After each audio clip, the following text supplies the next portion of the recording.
ತುಂಬಾ ಅದ್ಭುತವಾದ ಮನುಷ್ಯರಿಗೆ ಬೇಕಾದ ವಿಷಯ ಇರುವಂತ ಒಂದು ಚಿತ್ರ ಆಗುತ್ತೆ. ಕನ್ನಡಿಗರು ಹೆಮ್ಮೆಯಿಂದ ಹೇಳ್ಬೋದು, ಯಾವತ್ತು ತಲೆ ತಗ್ಸಕ್ ನಾವು ಬಿಡಲ್ಲ, ತಲೆ ಎತ್ಕೊಂಡು ಓಡಂಗಿರುತ್ತೆ. ಹೆಮ್ಮೆಯಿಂದ ನೋಡಿ ಸಿನಿಮಾ. ರಾಕಿ ಬಾಯ್, ಯಶ್ ಮೇಲೆ ನಂಬಿಕೆ ಇರಲಿ. ಟಾಕ್ಸಿಕ್ ಫ್ಲಾಪ್ ಆಗುತ್ತಾ? ಯಾರಪ್ಪ ಇದು, ಏನ್ ಹೇಳ್ತಾ ಇದ್ಯಾ? ಇವನ್ ಯಾರೋ ಕನ್ನಡಿಗನೇ ಅಲ್ಲ ಅನ್ಕೊಂಡ್ರ? ಬೆಂಕಿ ಬಿರುಗಾಳಿಯ ಹೊಸ್ತಿಲಲ್ಲಿ ಯಶ್ ನಿಂತಿದ್ದಾರೆ. ಲೇಡೀಸ್ ಅಂಡ್ ಲೇಡೀಸ್ ನೋಡೋಕೆ ಎಲ್ಲರೂ ಕಾಯ್ತಿದ್ದಾರೆ. ಇಂಥ ಹೊತ್ತಿನಲ್ಲಿ ಚರ್ಚೆ ಆಗ್ತಿರೋದು ಒಂದೇ, ಟಾಕ್ಸಿಕ್ ಹಿಟ್ ಆಗುತ್ತಾ ಫ್ಲಾಪ್ ಆಗುತ್ತಾ? If you think you're bad,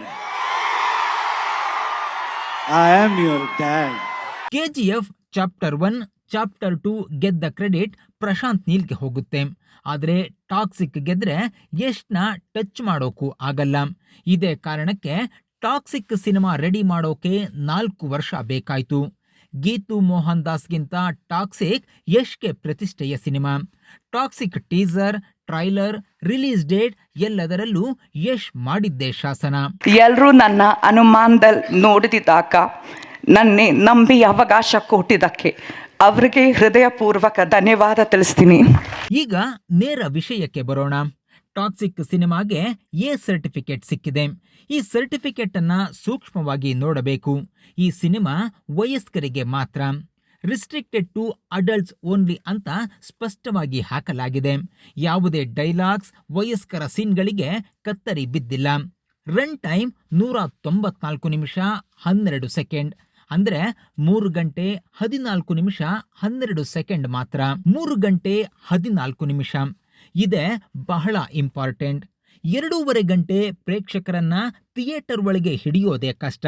3 ಗಂಟೆ ಅನ್ನೋದೇ ದೊಡ್ಡ ರಿಸ್ಕ್. ಇದೇ ಯಶ್ಗೆ ದೊಡ್ಡ ಚಾಲೆಂಜ್ ಆಗಿದ್ದು. ಈ 3 ಗಂಟೆ ಸಿನಿಮಾಗಳ ಕಥೆ ಏನು ಅಂತ ಹೇಳೋದಾದ್ರೆ, ಕಾಲಕ್ಕೆ ತಕ್ಕಂತೆ ನಡಿಬೇಕು, ತಾಳಕ್ಕೆ ತಕ್ಕಂತೆ ಕುಣಿಬೇಕು. I am from Padavaralli, Mysuru.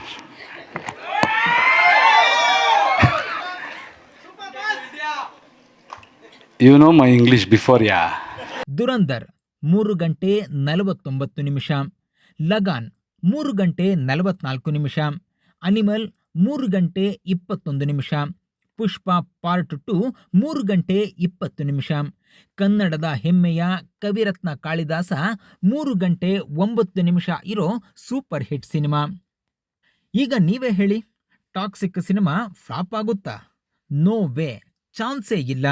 Kannada ಸಿನಿಮಾದ ಯಶಸ್ಸಿಗೆ ಹೊಟ್ಟೆ ಉರ್ಕೊಳ್ಳೋರು, ಬಸ್ ಡ್ರೈವರ್ ಮಗ ಬೆಳೆದು ಬಿಟ್ನಲ್ಲ ಅನ್ನೋರು ಹೀಗೆ ಮಾತಾಡ್ತಾರೆ ಅಷ್ಟೇ.